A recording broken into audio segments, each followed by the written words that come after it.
أعوذ بالله من الشيطان الرجيم وما أرسلناك إلا رحمة للعالمين.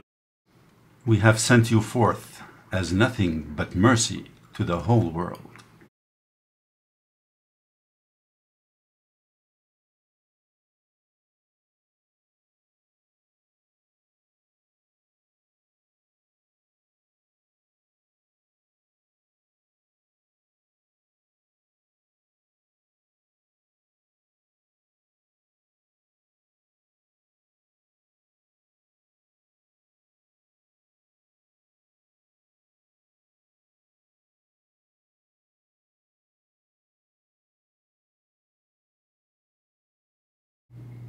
Muhammad, the Prophet of Mercy. It all began in desert lands, between hard mountains and soft sands, mother of towns between the hills, Mecca, where Kaaba was earlier built, by Abraham way back in time, the place from where Islam will shine. A child was born who lost his dad, all people there were for him sad, the year 570 CE, born then the Prophet of Mercy. Sallallahu alayhi wasallam, Allah's peace and praise be on him. Raised by his mom and grandpapa, Abdul Muttalib and Amina, not very wealthy he was then, but of Quraysh the best of men. And as a child a trip he made, he went with his uncle for trade. A priest they met along their way, seeing Muhammad he would say, "This child's not just a simple lad, his soul is pure, he'll do no bad. He'll be the prophet of this time, resisting him will be a crime." Buhayra knew his Bible well, and of Muhammad what it tells. Although so true what he had said, they chose to ignore it instead. Before a prophet he would be, was known for truth and honesty. That's why he led the caravans for merchants all across the land. They knew he was the one to hire, an honest man was their desire. And from religious point of view, one God he prayed to, they all knew. Muhammad remained very pure, avoiding idols, that was sure. He never worshipped wood and stones, that's why he often stayed alone. And Hira cave became to him something more precious than a gem. He'll stay in it day after day to worship God in his own way. Until at 40 years of age, he moved into a different stage. It was the time for prophethood, something he later understood. The final prophet he will be, sent by Allah to you and me. The first few words from Hira cave, recite and God the words will save. He saw and heard the archangel fill the horizon, Gabriel. At first encounter, very scared, and with Khadija worries shared, who comforted his worried soul, "You've been selected for a goal." It's Waraqah we need to see, let's go to him, both you and me. And Waraqah, a learned man, of holy books read what he can. He knew his Bible very well, and of Muhammad what it tells. He knew at once its prophethood. "I'll help you fight them if I could, but I am now too old a man. Be as defiant as you can. Don't think what you've received is light. Nobody's preached it without fight." And what he told him was so true, they fought him every way they knew. Fought even by his next of kin, some of his uncles against him. Only a handful at his side, but willing for purpose to die. They tried to sway him from his path, and offered what he never had. "We'll give you money, power, fame, the best of women, you just name, and put you king amongst the rest, so you will be of us the best." If he was after worldly gains, why would he bother with the pains?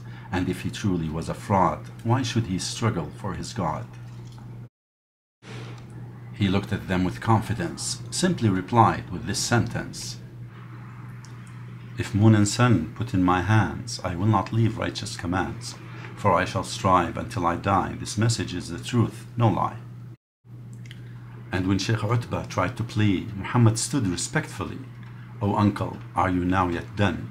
I'll now recite words of the one." When Utbah heard the words so pure, these are the words of God, he's sure. He knew right there this was the truth, and needed not to hear more proof. He told his tribesmen, let him be, if only of respect for me, for what I heard was glorious, and will bring fame to all of us. But torturing was their own way to fight believers every day.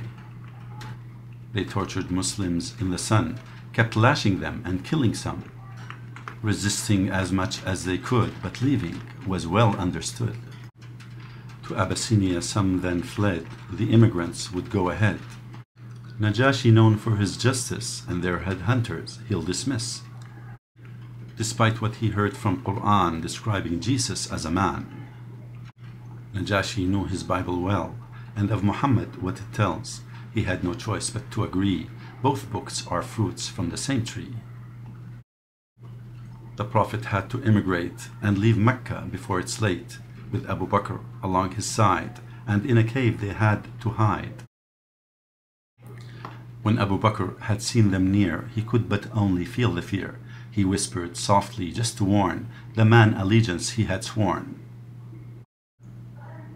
The pagans, I'm afraid, we'll meet. Just look right here, you'll see their feet. The Prophet said within a blink, that's not the way you ought to think. No matter how close they appear, Allah is with us, have no fear. He also said these famous words, with you and I, Allah's our third. And after them headhunters came, as if they were just hunting game. Suraqa's horse sank in the sand, and failed to respond to commands. He knew right there, and he knew then, these were not ordinary men. The Prophet promised him right then, if you distract those coming men, then King Kusra, Anusharwan, one day his bracelets you'll have on. Suraqa, amazed at what he heard, Anusharwan, was that the word? A man running for his own life gives promises bigger than life. So in a tone which was more firm, the Prophet said, just to confirm, you'll see what I'm saying is true. Those bracelets will be worn by you. It's not a lie, it came to be. Don't take my word, it's history. When at Medina he arrived, he built a masjid and revived communities living together in circumstances much more better. They were united side by side, instead of blood which spread so wide. Medina's Jews knew he's the one before he to their town had come. They knew their Torah and Talmud, and of him what their books had said. They tested him, he passed their tests. Read history, it wrote the rest, of how they kept rejecting him, despite they prophesied he'd come. Some of the Jews embraced Islam, accepting him as their Imam, but most would take a different stance, and wouldn't give him any chance. They took an oath, we won't retire, we'll group with pagans, torch the fire. The Muslims should not feel secure, who are their friends, they won't be sure. And when attacked, they dug a trench, he didn't just sit on a bench. He broke a rock with Allah's might, turned into pebbles with 3 strikes. 3 flashes of light they'll all see, God showed him what will later be. All treasures of the East and West, under Islam they shall all rest. An army with little to eat, not much to wear, and in bare feet, are being promised that they'll beat empires no one can defeat. For what they heard they were surprised, but most saw it before they died. It's not a lie, it came to be. Don't take my word, it's history. And when the words reached Hercules, this man he knew and wished to please. He knew his Bible very well, and of Muhammad what it tells. From Holy Book he fits description, and preaches no words of deception. I know that on this very land, this Prophet's troops will shortly stand. If I would now this Prophet meet, without delay I'd wash his feet. When his son Abraham had died, he was so sad, and at his side the sun eclipsed on that same day, which caused the people then to say, the sun eclipsed because he died. It was a chance for him to pride. Instead of that he preached and said, the sun and moon don't follow dead. They are 2 signs for us to glance. This happening is just by chance. He did collect the charity, to be rich an opportunity. Instead, he lived so penniless. He had so little, but got blessed. And when his grandson would then take from charity a dried palm date, he told him, "Leave what you desire. For us it is a piece of fire. We're not allowed that charity, not my descendants, nor for me." And when his favorite Fatima would ask a servant from her pa, to others he would quickly give, but she with no servant will live. So to her he said, "I'll teach you a prayer before sleep you'll do. It's better that you work and strive as long as you're well and alive. A man who gives out gold and sheep denies his own, a thing so cheap." When sending troops across the land, he told them, "Do not lay a hand on women, children, and old men unless you are attacked by them. And also don't touch those who pray as long as they will stay away. And even trees you should not cut unless for firewood you must." He spoke to animals and birds. We cannot understand the words. A bird came flying, rested near, and then it whispered in his ear, "Who kidnapped chicks of this young bird? That's what she says, I clearly heard. Return them back if you love me, and let them with their mother be." And once a camel running came, its owner followed it in shame. It wasn't treated as it should, and on its back a lot of wood.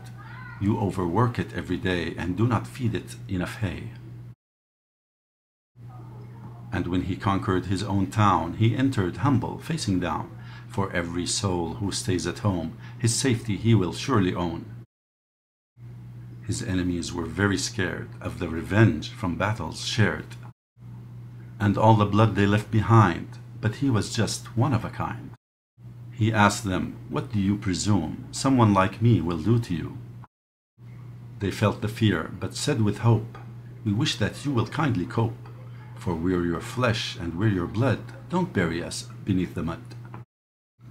Instead of that, he let them be. "You may all go, I'll set you free." These facts will prove that truly he should be the prophet of mercy. Is this the man you should defame? You should cover faces in shame. They'll write some poorly written books. At them you wouldn't care to look. They'll make some films, draw dirty lines. By doing that, they'll cross red lines. All that they'll call freedom of speech. All previous friendships they'll breach. But when they are the ones attacked, they'll say, "You stabbed us in our backs." Satanic is the work they do, reflecting how little they knew.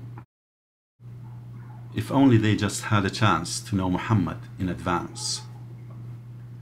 And if they would read the Quran and learn the basics of Islam, and if they knew their Bible well and of Muhammad what it tells, I'm sure they wouldn't ever say the things we see and hear today. Instead of that, they will agree with what we say and to God plea, "Accept us, God, and please forgive and guide us as long as we live." This is the Prophet of mercy, I think we now most clearly see. Sallallahu alaihi wasallam, Allah's peace and praise be on him.